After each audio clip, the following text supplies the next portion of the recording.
Welcome to Survival Recaps. Today we will be recapping an episode from the series, Supernatural, titled, Trial and Error. Enjoy and be sure to subscribe. Sam and Dean Winchester are hunters of the supernatural, and they are searching for potential cases of people making deals with demons, when they stumble across an article about small-town farmers in Idaho, who struck oil on their land 10 years ago. Sam knows that this is odd because the geological surveys show that the chances of that happening would be impossible. They know that they will be up against hellhounds, as they are who the demons send to collect the souls of the person who made the deal. The person gets what they desire for 10 years, before dying and having their soul be sent to hell. The brothers get on the road and arrive at the farm, where they are greeted by Ellie, the property manager. She and her mother had worked for the family for years. Ellie assumes that Sam and Dean are drifters looking for work, and they go along with this. She then offers them work in the stables.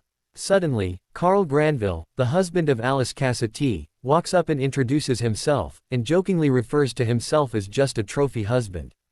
Ellie then shows them their workspace.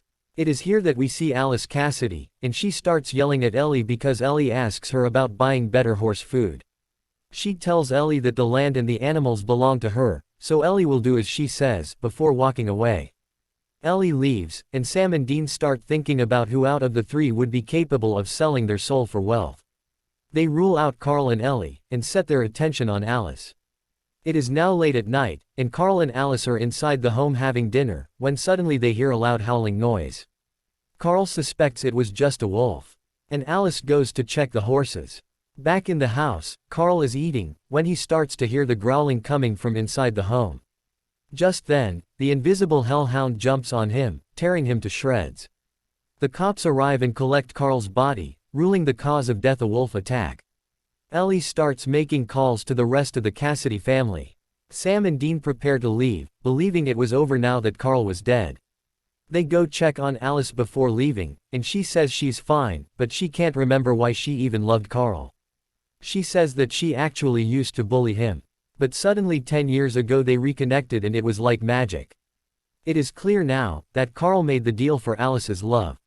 Sam and Dean realize that there must have been another deal made by someone else in the family, one that will explain the wealth. So they stick around for the family reunion, held in the wake of Carl's death. It's the day of the others' arrival, and we first see Cindy Cassidy, the middle child. We learn that Cindy is an ex-pop star, who messed up her career by becoming an alcoholic.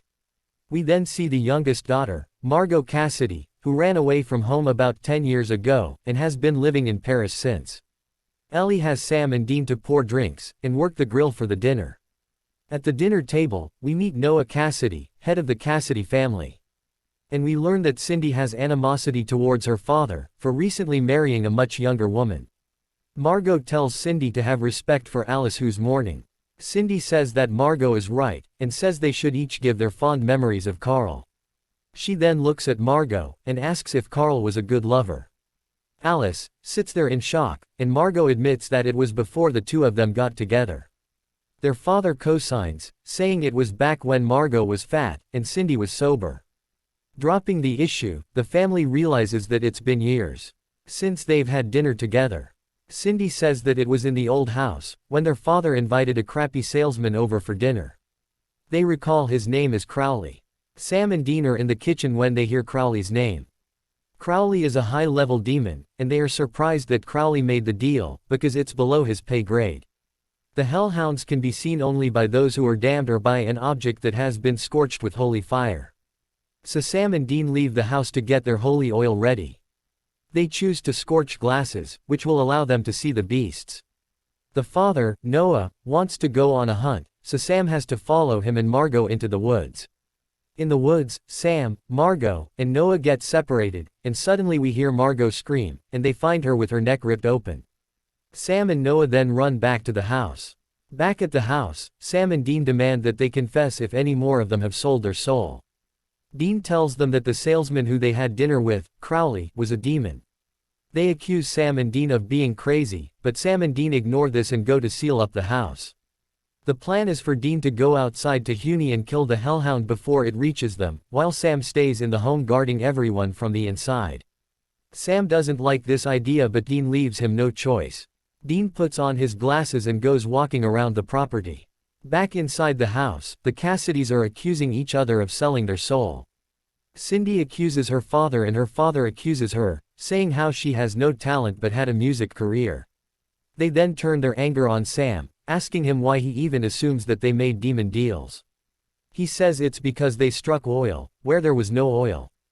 Alice then recalls that it was the now deceased Margot who used to say that if they were rich then they would all be happy.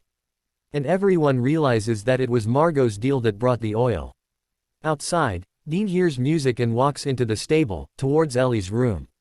When he gets there he finds Ellie drunk and dancing around. She tries seducing Dean, which confuses him.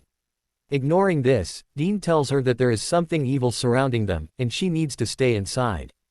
Ellie tells him that she knows, because she's the one it's looking for. Ellie then tells Dean the story of the dinner 10 years ago, where they met Crowley. She says their conversation somehow led to her agreeing to make the deal, to save her sick mother. She says that Crowley never told her about the 10-year limit, but she knew she wouldn't go to heaven. Scared, Ellie tells Dean that she doesn't want to die, but when she goes to look at him, she hallucinates Dean as a demon. This is a sign that her time is up and the Hellhound is close. Dean puts her in a protected circle, and leaves the room with his glasses on. As he's walking through the stable, he spots the Hellhound entering through the front door. It charges at him, clawing him before throwing him against the wall, knocking his glasses off. As Dean struggles, he can see its breath right in front of his face. Just then Sam enters the room and he's able to kill the Hellhound by slashing its throat. They meet back up with Ellie, and tell her that she'll need to go on the run, and that they will give her a hex bag, as it will keep her hidden from Crowley. When Ellie leaves the room, Sam tells Dean that they both know that Ellie will go to hell whenever she dies, because of that deal she made. Dean, who is focused on their bigger mission, says that if they are successful, her soul will be saved. And thus the case of the Cassidy family dealings is closed. This has been Survival Recaps. Thank you for watching, see you next time.